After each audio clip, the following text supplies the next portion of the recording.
BJP और सपा में चल रहा घमासान, कैसे बनाएं अपना वोट बैंक। ओबीसी से लेकर जनरल तक की हर खबर को दोनों पार्टियां देखती हैं बड़े ही नजदीकी से। दोनों ही पार्टियों के नेता चल रहे ऐसी चाल कि अब मात खा जाएंगी आने वाली सरकारें। दिल्ली जाना है तो फिर उत्तर प्रदेश से होकर ही गुजरना पड़ेगा। क्या है आखिर उत्तर प्रदेश के वोट बैंक का पूरा समीकरण?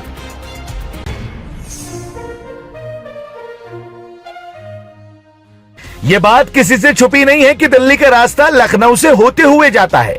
जिसने लखनऊ की राजनीति में अपनी पकड़ मजबूत कर ली, वो दिल्ली तक का रास्ता बहुत ही जल्द तय कर लेता है। आपने पिछले उपचुनाव में यह बात अनुभव की होगी कि नेताओं ने एक किस तरह से पिछड़े वर्ग का लाभ लेते हुए खुद को सीट पर आसीन किया।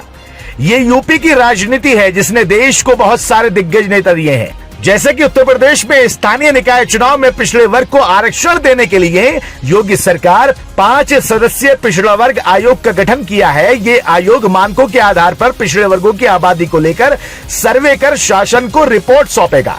रिटायर्ड जस्टिस राम अवतार सिंह को आयोग का अध्यक्ष नियुक्त किया गया है।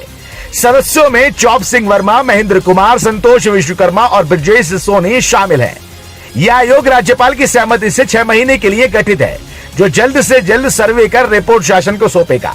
जैसे कि ज्ञात है कि 5 दिसंबर को उत्तर प्रदेश सरकार ने नगर निकाय चुनाव की आरक्षण सूची जारी की थी, जिसमें ओबीसी और SC/ST के लिए सीटें आरक्षित की गई थी। इस आरक्षण के खिलाफ हाईकोर्ट की लखनऊ बेंच में याचिका दायर की गई, जिसमें कहा गया कि ओबीसी आरक्षण देने में सुप्रीम कोर्ट के द्वारा जिस ट्रिपल टेस्ट को आवश्यक बताया गया था, उसका पालन नहीं हुआ है। मामले में सुनवाई करते हुए हाईकोर्ट ने 27 दिसंबर को प्रदेश में निकाय चुनाव जल्द कराने के आदेश दिए। साथ ही राज्य सरकार की ओबीसी आरक्षण को लेकर नोटिफिकेशन को भी रद्द कर दिया था।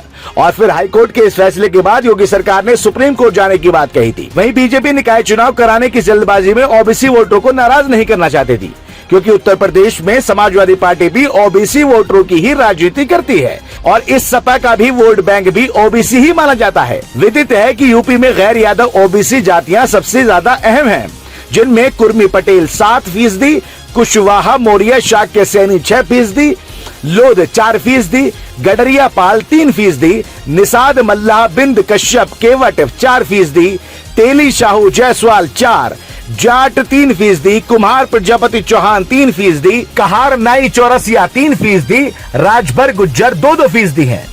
ऐसे में बीजेपी ने गैर यादव ओबीसी जातियों को साथ कर सूबे में सत्ता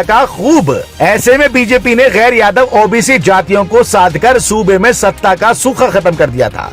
और ये वोट बैंक अगर खिसका तो बीजेपी अपनी उसी मुकाम पर पहुंच जाएगी। वैसे बीजेपी को लगता है कि पिछड़े वर्ग को आरक्षण के बिना निकाय चुनाव कराने में पार्टी को बड़ा नुकसान हो सकता है।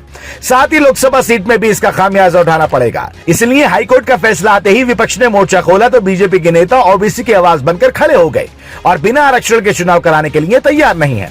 यूपी में बीजेपी का सियासी आधार ओबीसी पर ही टिका है और वो खिसका तो सत्ता की राह मुश्किल हो जाएगी, जिस कारण बीजेपी किसी भी हाल में कोई जोखिम नहीं उठाना चाहती।